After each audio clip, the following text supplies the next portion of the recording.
প্রিয় বাংলাদেশকে সামনের দিকে এগিয়ে নিয়ে যাওয়ার জন্য, একটি শোষণ বৈষম্যহীন, দুর্নীতিমুক্ত, মানবিক বাংলাদেশ গড়ার জন্য ন্যায় এবং ইনসাফের ভিত্তির উপর সমাজকে দাঁড় করানোর জন্য অঙ্গীকার নিয়ে আপনারা জানেন এতদিন ধরে 8টি দল একসাথে আমরা কাজ করে আসছিলাম। এই দলগুলোর সকলেই এখানে উপস্থিত আছেন প্রতিনিধিরা। তার সাথে আলহামদুলিল্লাহ আজকে আরও 2টি দল আমাদের সাথে সম্পৃক্ত হয়েছেন। জনাব কর্নেল অলি আহমদ বীর বিক্রমের নেতৃত্বে এলডিপি এবং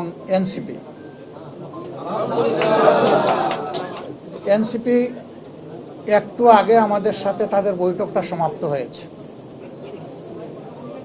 তারা এই বৈঠকে আসার সময় এবং সুযোগটা পাননি।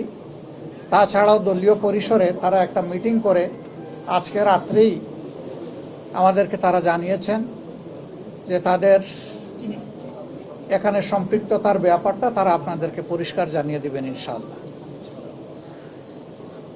তাদের আহ্বায়ক নাহিদ ইসলাম সরাসরি কথা বলেছেন আমাদের সকলের সাথে, আমরা উপস্থিত ছিলাম এবং তিনি তাদের সিদ্ধান্ত আমাদেরকে অবহিত করেছেন। তারা আরেকটি প্রেস কনফারেন্স করে তাদের সিদ্ধান্ত আপনাদেরকে ইনশাল্লাহ জানিয়ে দেবেন। আমরা চাই নির্বাচনের যে তারিখ ঘোষণা হয়েছে তার কোনো হেরফের না হয়ে এই তারিখেই নির্বাচনটা অনুষ্ঠিত হোক। আপনাদেরও সহযোগিতা এই ব্যাপারে খুবই প্রয়োজন। আমরা আশা করছি সরকার একটা সুষ্ঠু নির্বাচনের জন্য তাদের যে করণীয়, নির্বাচন কমিশন এবং সরকার সেই দায়িত্ব তারা পালন করবেন। এখনো তাদের অনেক কাজ বাকি রয়ে গিয়েছে, এখনো সমতল মাঠ তৈরি হয়নি সকলের জন্য। সেই মাঠ তৈরির কাজটা হচ্ছে সরকার এবং নির্বাচন কমিশনের।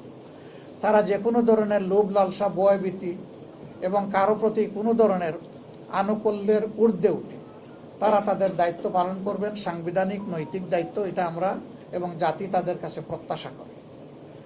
এর যে কোনো ধরনের ব্যতিক্রম এই জাতি মানবে না, কারণ এই ব্যতিক্রমটাই তো আমাদের জীবন থেকে অনেকগুলো বছর কেড়ে নিয়েছে। 3টা নির্বাচনে এই যে এখানে যারা উপস্থিত, আমি বিশ্বাস করি অধিকাংশই আপনারা কোনো ভোটই দিতে পারেননি। আমরা তো জীবনে 2-4বার ভোট দেওয়ার সুযোগ পেয়েছি, আপনারা পানই নাই। এইভাবে আমাদের ভোটের অধিকার হরণ করে নেওয়া হয়েছিল। আগামীতে ওই ধরনের কোনো প্রক্রিয়া কেউ করতে গেলে কোনো অবস্থায় আমরা এটা বরদাস্ত করব না।